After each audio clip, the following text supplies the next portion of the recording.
In this tutorial, I'm going to talk to you guys about the comparison operators in Python.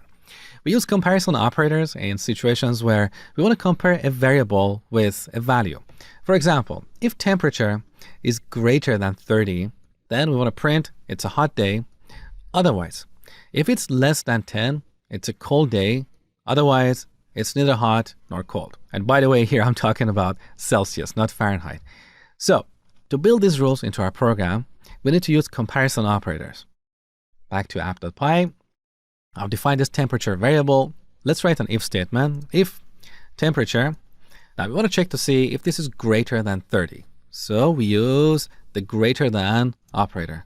If this is greater than 30, we want to print it's a hot day.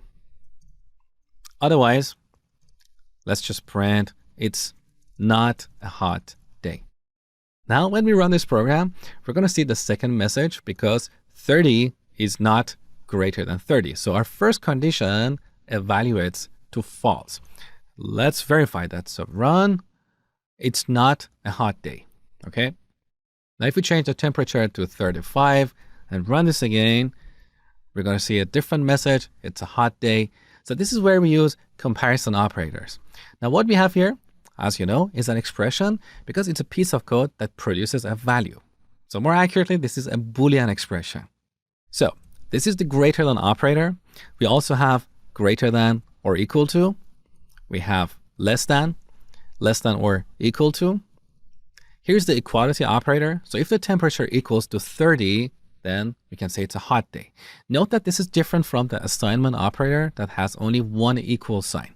You can see if we use one equal sign here, we immediately get this red underline because this is simply an assignment statement. We're changing the value of the temperature.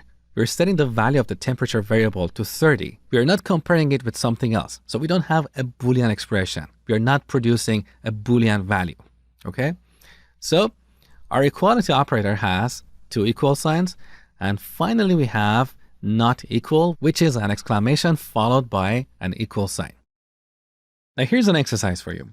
You've probably seen that when you fill out a form online, sometimes the input fields have validation messages.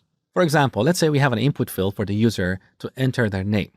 Now, if the name is less than 3 characters long, we want to display a validation error like name must be at least 3 characters. Otherwise, if the name is more than 50 characters long, then we want to display a different validation error like name can be a maximum of 50 characters. Otherwise, if the name is between 3 and 50 characters, then we just want to tell the user that name looks good.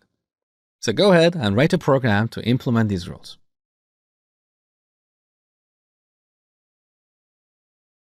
All right, let's define a variable called name and set it to, let's say, J. So we're assuming this is what the user types into an input field. Now we want to get the number of characters in this string. So we use the len function, right? Len of name.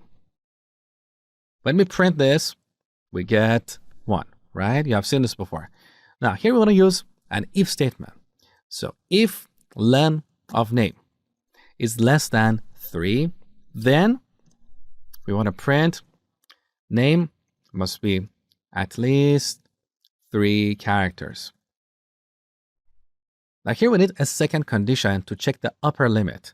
So if len of name is greater than 50, then we want to print a different message. Name must be a maximum of 50 characters. Okay. And otherwise, so else, if none of these conditions is true, that means the name looks good. So print name looks good. Let's run our program. So in this case, we get this message because our name is too short. Now, if you go back here and type something really, really long and then run our program, we're going to see a different message. Name must be a maximum of 50 characters. And finally, if we type a proper name here, like John Smith, and run our program, we get name looks good.